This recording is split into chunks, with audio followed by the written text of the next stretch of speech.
Jangan lupa tonton, subscribe, like, and share.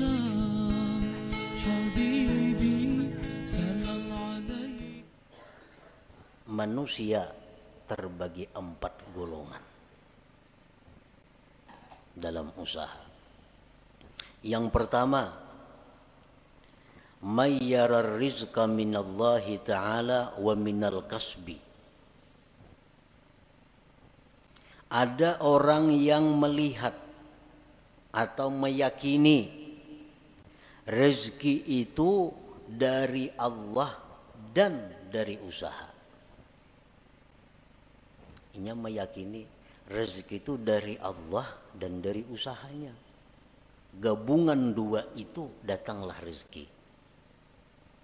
Bahwa musyrik, maka ini orang ngarannya musyrik, menyekutukan Allah. Bujurai rezeki daripada Allah. Muka ada berusaha, mana datang duit? Nah, itu orang musyrik itu. Kada boleh dietikatkan dalam hati. Tahu rezeki daripada Tuhan. Muka ada buka toko, mana datang duit? Dia orang Tuhan rajin itu. Model menasihati anak kada tahu salah seorangnya. Nasihat nang salah. Anak dilajari syirik.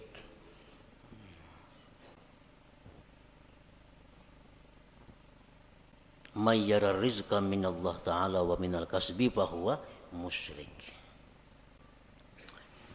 Yang kedua, may yara rizqa minallahi ta'ala wa la yadri ayyutihi amla fahuwa syakkun munafik. Orang yang melihat atau meyakini rezeki dari Allah, dia sudah tahu rezeki dari Allah, kada daripada yang lain. Rezeki dari Allah. Cuma ini kada tahu. Aku ini diberi Tuhan kah kada kah? Bujur aja rezeki dari Allah. Cuma aku ini adakah jatah kada adakah? Nah, ini orang munafik ngarannya.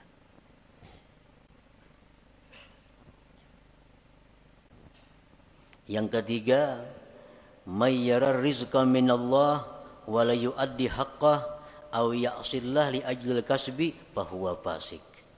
Orang yang mengetikatkan bahwa rezeki itu semata-mata daripada Allah, tetapi dia kadang menunaikan hak hartanya, atau dia maksiat kepada Allah karena menjalankan usahanya, bahwa fasik, maka ini orang fasik ngarannya. Bujurnya hatinya bulat, rezeki dari Allah, bukan dari yang lain-lain, tapi usahanya ramak-rampuk, haram ia jua. Nang halal mau jua, usahanya berdusta mau jua, zakat memotong mau jua. Nah, ini orang fasik ngarannya.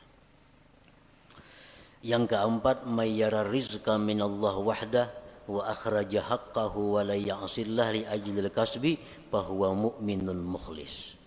Orang yang mengetikatkan bahwa rizki dari Allah semata dan dia mengeluarkan haknya dan dia tidak maksiat kepada Allah karena usahanya, maka itulah orang mukmin yang mukhlis, yang murni ngarannya.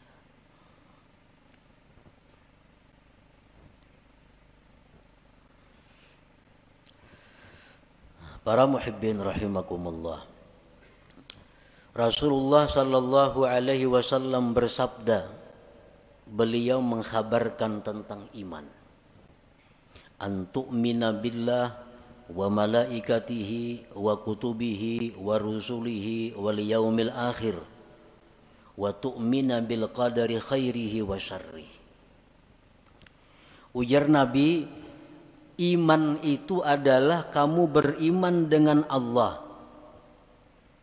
Allah mempunyai sifat 20 yang wajib, 20 yang mustahil, 1 yang harus. Nang nyaman kayak itu aja. Yang kedua, beriman dengan malaikat. Malaikat itu makhluk Allah nang suci, nang diciptakan Allah. Jumlahnya hanya Allah nang tahu berapa.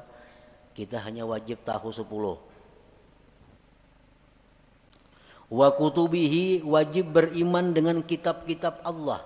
Kitab nang diutus ke dunia banyak, cuma kita wajib tahu 4. Wa rusuluhi, dan rasul-rasul Allah. kita wajib beriman. Rasul Allah banyak, cuma kita nang wajib tahu 25 orang. Wal yaumil akhir, dan beriman dengan hari kiamat. Wa tu'mina bil qadar, dan engkau beriman dengan takdir. Khairihi wa syarrihi, baik takdir itu takdir kebaikan atau takdir yang jahat.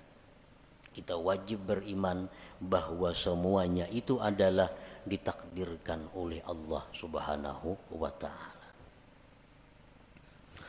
Nah, oleh para ulama dijelaskan bahwa kita beriman dengan takdir itu mengandung 4 hal.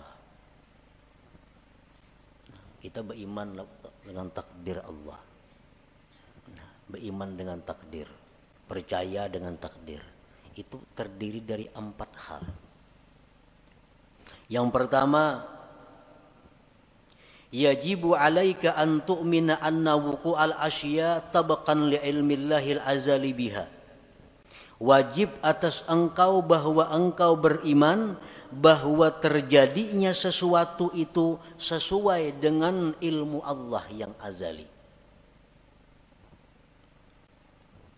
Apakah napa kanang kejadian nih, baik diri kita, baik orang lain, baik alam semesta, apapun kejadian ini itu sesuai dengan apa yang diketahui Allah, sesuai dengan apa yang diputuskan oleh Allah pada masa azali.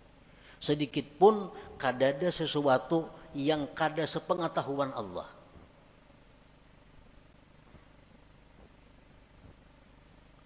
Wajib engkau beriman bahwa terjadinya sesuatu itu sesuai dengan ilmunya Allah.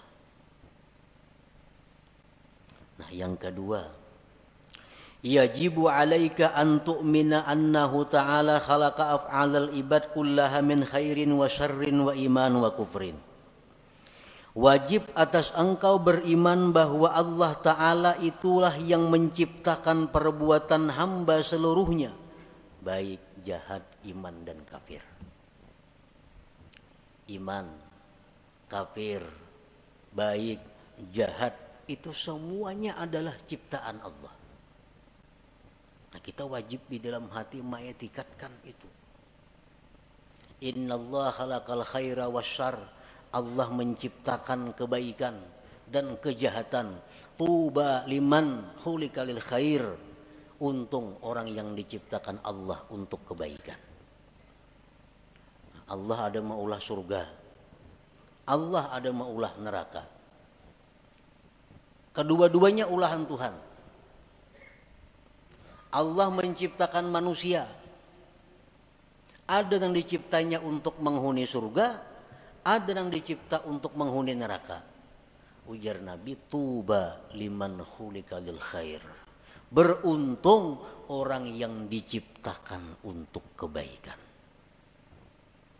Sembahyang mudah, beribadat mudah, menuntut ilmu lancar, nang haram-haram mudah menjauhi. Ini tuba, beruntung orang seperti ini, karena diciptakan Tuhan untuk kebaikan.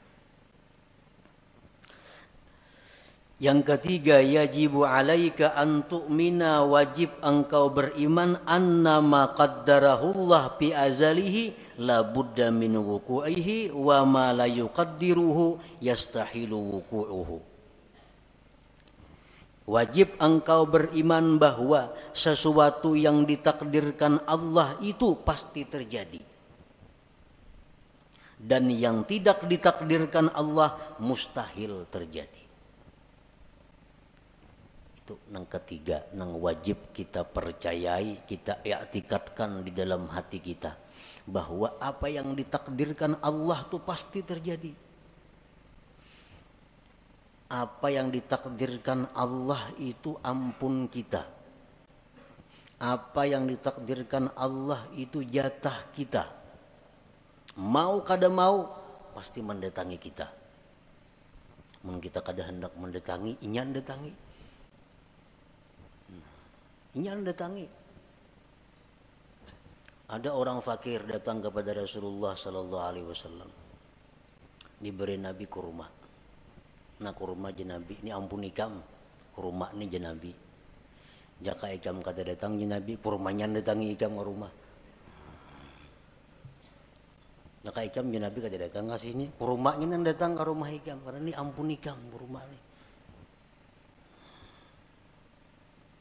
Sesuatu yang ditakdirkan Tuhan itu bukan ampun kita. Nang apa? Karena bukan ampun kita, jatah kita mustahil jadi milik kita. Mustahil jadi milik kita. Mesti beambung kita hendak minta, kada kawa. Amun itu kada ampun kita. Iya nang tadi kita berusaha, kita berdoa, amun nang diminta ini kada ampun kita kayak apa? Peminta ampun kita belum minta diberi Tuhan. Nang sulit ini kita minta nang kada ampun kita, lalu kada kabul doa itu. Jadi wajib kita beriman annama qaddarahullah bi azalihi, sesuatu yang Allah takdirkan pada azalnya la budda mi wuqu'ihi, tidak boleh tidak atau pasti terjadi. Wa ma la yuqaddiruhu yastahilu wuquhu, dan sesuatu yang tidak Allah takdirkan mustahil terjadi.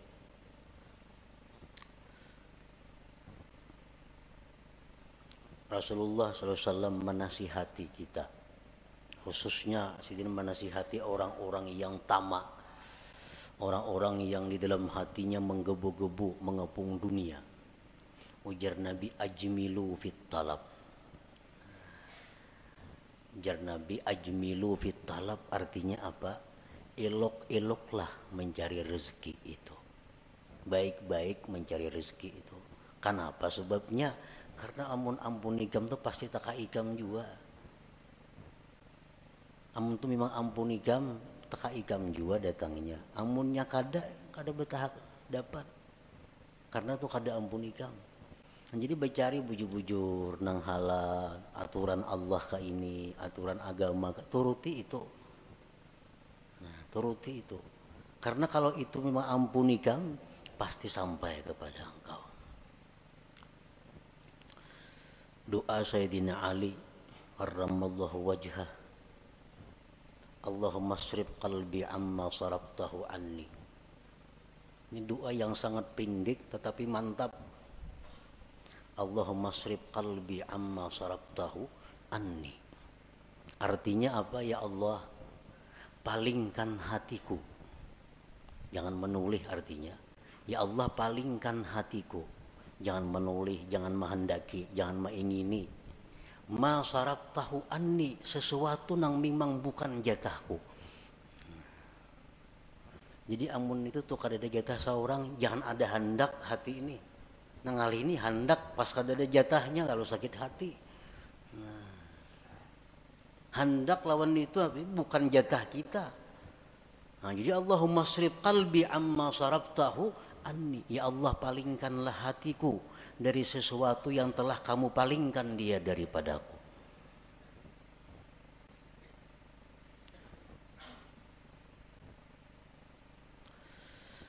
Nah yang keempat, kewajiban kita terhadap iman tadi, yajibu alaika ridha bima qaddarahullah wa muqabalatuhu bima huwa matlub. Wajib atas engkau ridha dengan yang ditakdirkan Allah dan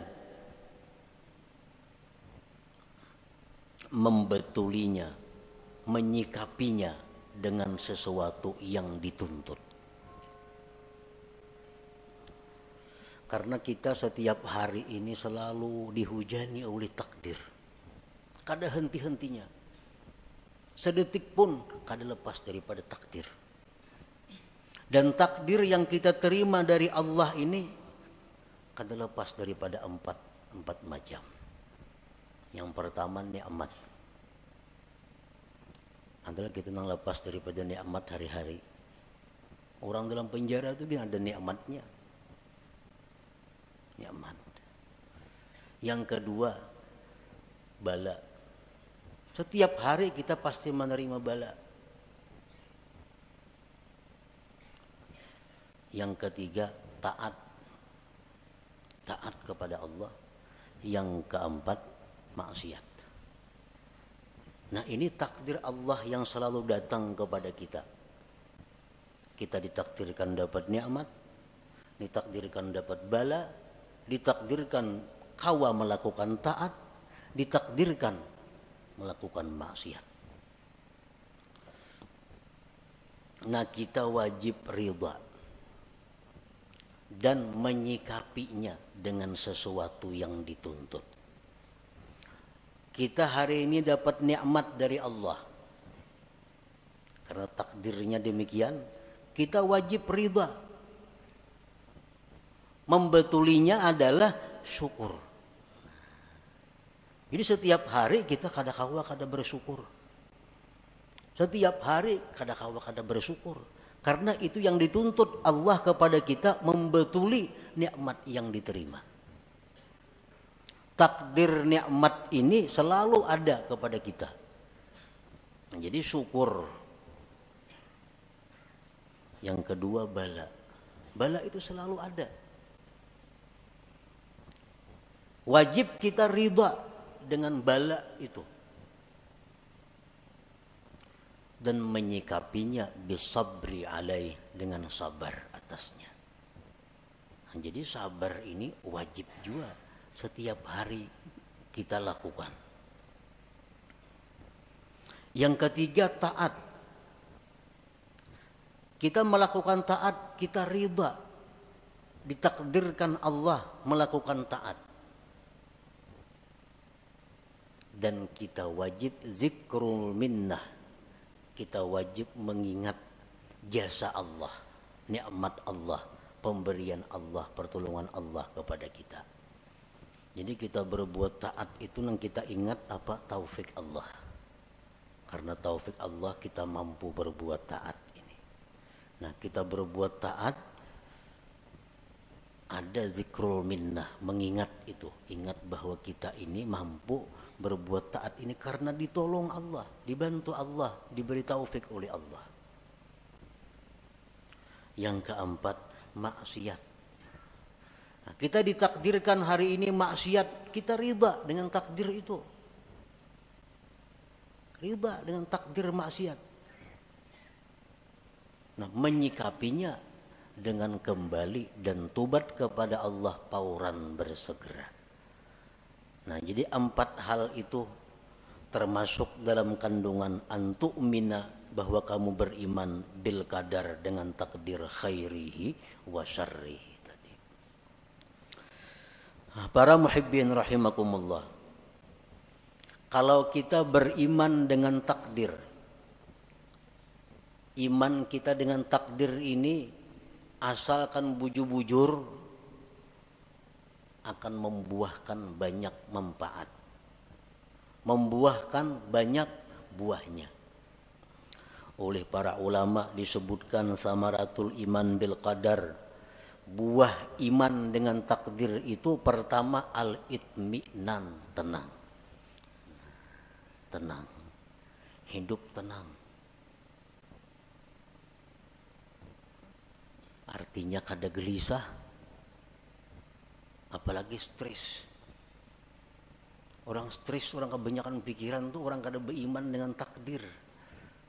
Samuan asa seorang mau urusinya, samuan asa seorang na menanggungnya, akhirnya stres. Padahal jakanya beriman dengan qadar ini, beriman dengan takdir ini, hidupnya akan itminan, tenang. Yang kedua, at-tawakkul. Orang yang beriman dengan takdir, hidupnya penuh dengan tawakal kepada Allah. Yang ketiga, ada mutaubih li khalqillah.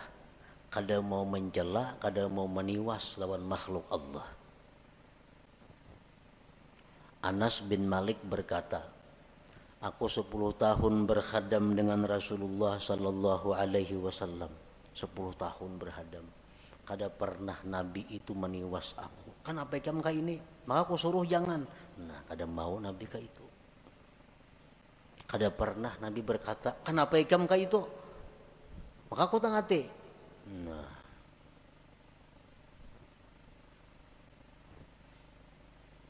Kalau kita beriman dengan takdir, kadada istilah meniwas, menyalahkan makhluk Allah.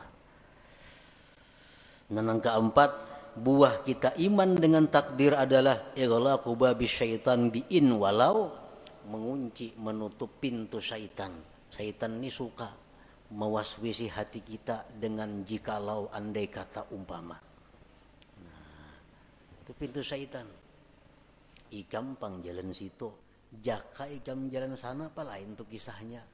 Nah, ikam jalan sini sunyi, banyak orang jahat. Makanya ikam kerampukan tuh. Ikam jalan sini, jaka ikam jalan sebuting sana, nah gak ada apa-apa situ. Nah, itu jaka. Ini orang yang kada beriman dengan takdir. Kalau kita percaya dengan takdir, pintu itu tertutup. Nabi pun melarang, Nabi jangan diucapkan lau-lau atau jikalau itu, karena itu membuka ruang bagi syaitan untuk masuk ke dalam hati kita.